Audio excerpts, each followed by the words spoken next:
तो कहानी को आगे बढ़ाएं, थोड़ा और पास आ जाओ, क्योंकि ये जो कहानी है ना, ये अंधेरे में सुनने में ही मज़ा देती है। ये कहानी है उस जगह की जहाँ सबने सोचा था बुराई खत्म, पर अरे वो तो बस शुरुआत थी, एक बहुत ही भयानक शुरुआत।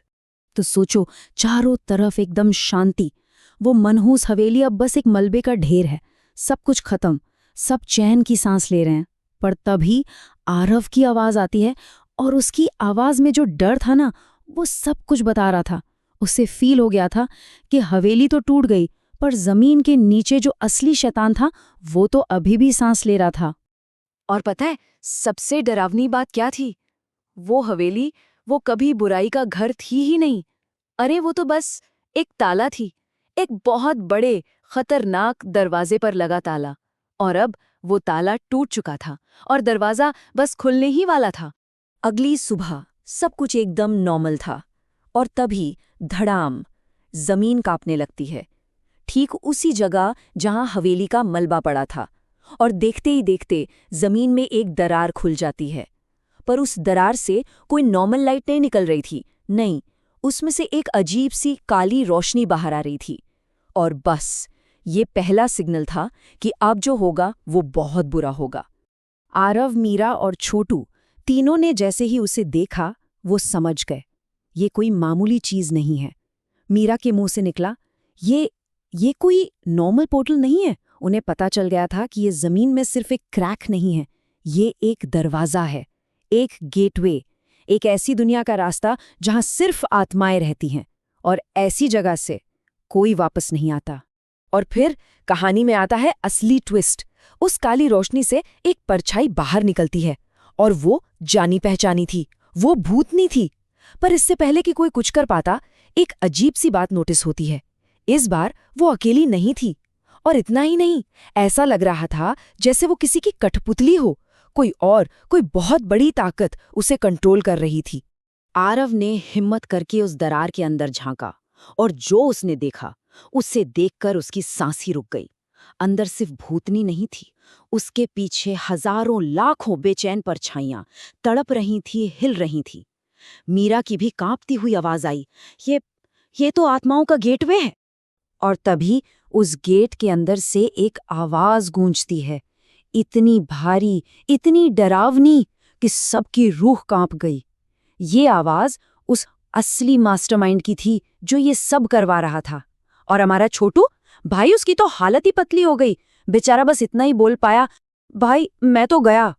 तभी मीरा की नजर जमीन पर जाती है।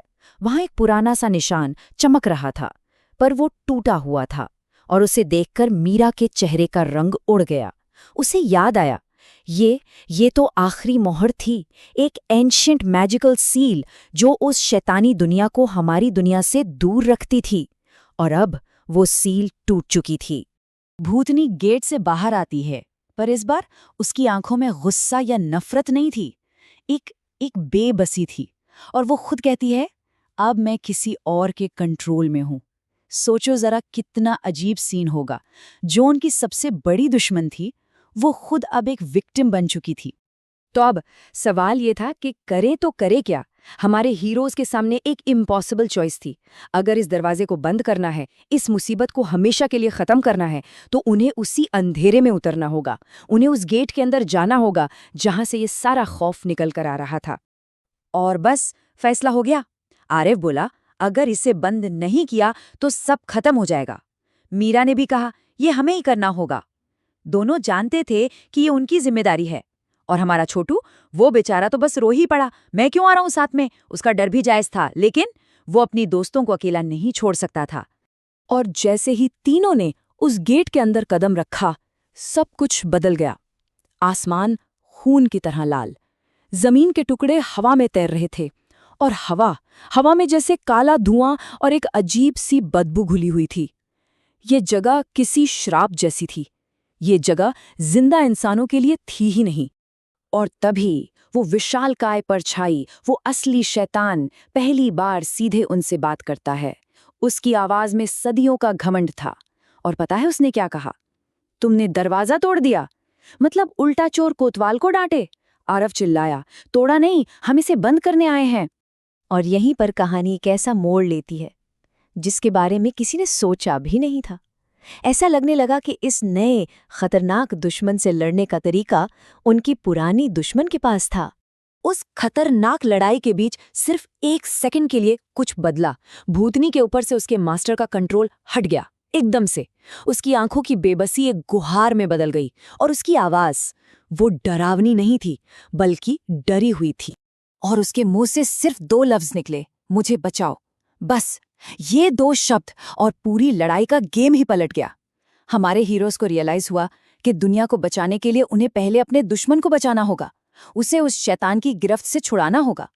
तो अब हम आ पहुंचे हैं कहानी के एकदम क्लाइमैक्स पर।